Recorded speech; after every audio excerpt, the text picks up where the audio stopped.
What is up, everybody? Welcome to another episode of the AI Marketing Navigator. This is your daily compass in the ever-evolving world of AI marketing. Okay, navigators, I have another relatively short episode, but huge episode nonetheless that I am super excited to record for you. Like I've said before, it seems like every day there is breaking news in the AI marketing world that's changing the AI marketing landscape, and today is no different. Today it happens to be, once again, Meta, who is throwing the punch in the fight for AI dominance, but in a rather unexpected area, in the search arena, in the search industry.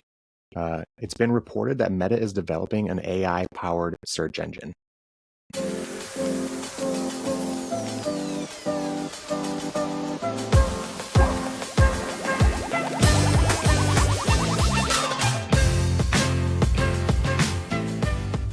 Which obviously has huge implications for search in general, the new and competitive AI search space especially, but of course for us as marketers as well.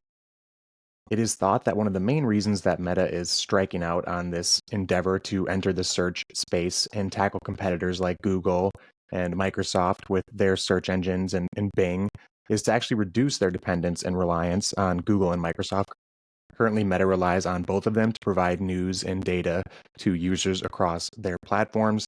And obviously, Google certainly has a stranglehold on the search landscape, and it's the dominant one. But Microsoft Bing is, well, being a far second, is still second.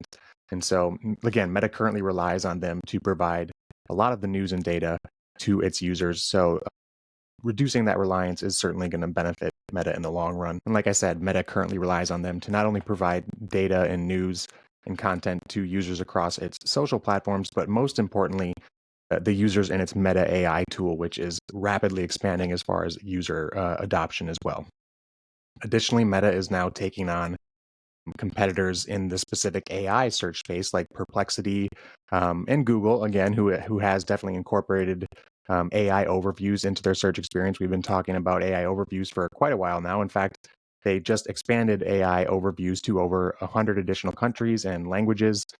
So it's still very much a part of their growing search experience. And it's also being reported that Apple may be working on an AI search platform. There's been news and reports that ChatGPT has been working on AI search for some time as well. So AI search is very quickly becoming a race of its own within the greater AI race.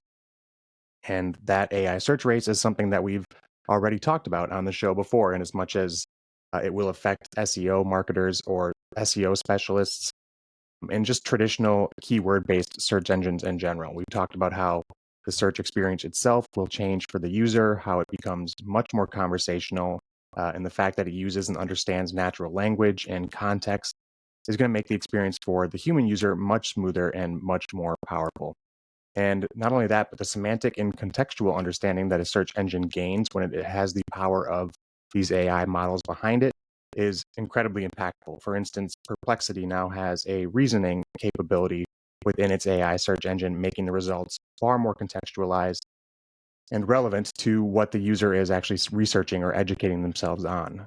An AI-powered search engine is also going to be able to perform a level of hyper-personalization within the search experience for the user. Of course, there are all the technical aspects of digital marketing that are going to be, or excuse me, search that are going to be affected as well, or SEO.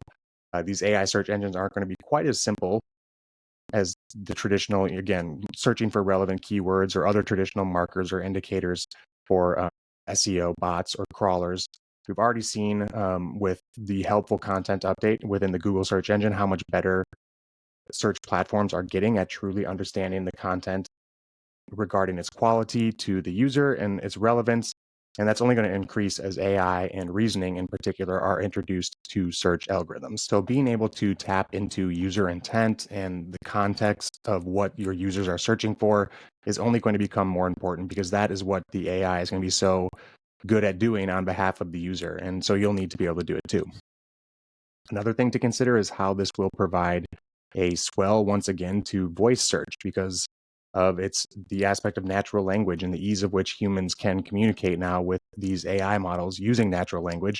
We've seen a rise in voice activated features with the advanced voice mode and ChatGPT and other models implementing voice activation. So that's going to translate over into these search engines as well, for sure. And as these models and as the technology becomes better at understanding human speech, people are going to be much more willing to simply use their voice in place of traditional input to their devices. So this means that voice search optimization is very much going to be a key strategy or tactic in the future. And that means that the queries that people are searching with are going to change as well, from chunks of keywords to more natural language queries and sentences. One thing that makes this announcement about Meta entering these search arenas so incredibly interesting to me is that the fact that it is Meta, that it's Zuckerberg now jumping into the search space, and specifically the unique advantage that Meta is going to have over its competitors in this space because of the huge social media ecosystem that they have access to, obviously. And by being able to integrate this new search platform with Facebook and Instagram and WhatsApp and the user environments for those tools and those communities, that very quickly becomes a seamless AI search experience for billions of users. So that makes that incredibly interesting. And not surprisingly, this has not been a hastily put together thing. Apparently, it's been in the making for quite some time. According to an article from Tech Loy, linked in the show notes, AI detection tools have flagged meta crawlers or meta AI crawlers collecting data from the internet or on the internet since at least July 2023. So a little over a year now. So the AI model or AI search engine definitely won't be starting from scratch out of the gate. It's also been reported that Meta is partnering with Reuters to strengthen the capabilities and the power of this AI search experience initially and reduce, again, its reliance on Google and Microsoft for news and information to supply to its users. Of course, the fact that this is being done by Meta is not only what makes it so incredibly interesting, but it also presents some very unique challenges and questions and considerations as well. Meta has definitely been the center point in data privacy and some data controversy for quite some time, and that's not going to change now when they are able to utilize their vast network of personal data for search personalization and search advertising. It has become pretty apparent to everybody that not just in Meta, but any social media app can create an echo chamber for its users. You can find yourself in a bit of a bubble surrounded by people or businesses or influencers that share your opinion, regardless of what that opinion is. And this can often be an environment that's ripe for either misinformation or just inaccurate information or misconception. In any case, search is certainly an area where you don't want any bias in one direction or another as to the information that you're going to be able to get. And you certainly don't want any doubt to the accuracy of that information, both of which are concerns that are not going to be reduced by first AI entering the search space, but second, Meta particularly entering the search space. So another day, another huge update in the world of AI. For one, think it's a good thing that there's another competitor in the search engine space, which has basically been a monopoly for the last, 20 years or 26 years since Google was founded. I don't know when they took over exactly by as far as like 50% of the market share. I think they're up to like 90% now, but I think it'll be good and healthy for them to be challenged by another big player. So definitely keep listening to the AI Marketing Navigator. We will stay on top of all the updates with all things AI search, but definitely the reported new search engine from Meta. And that does it for today's episode. If you enjoyed the show or found it useful in any way, please do me a favor and follow on Spotify or subscribe on your podcast platform of choice. A review on top of that would be even more appreciated, and it's so super helpful to the show. So until next time, and as always, thanks for joining me, and remember to stay curious, stay consistent, and keep navigating forward. Bye.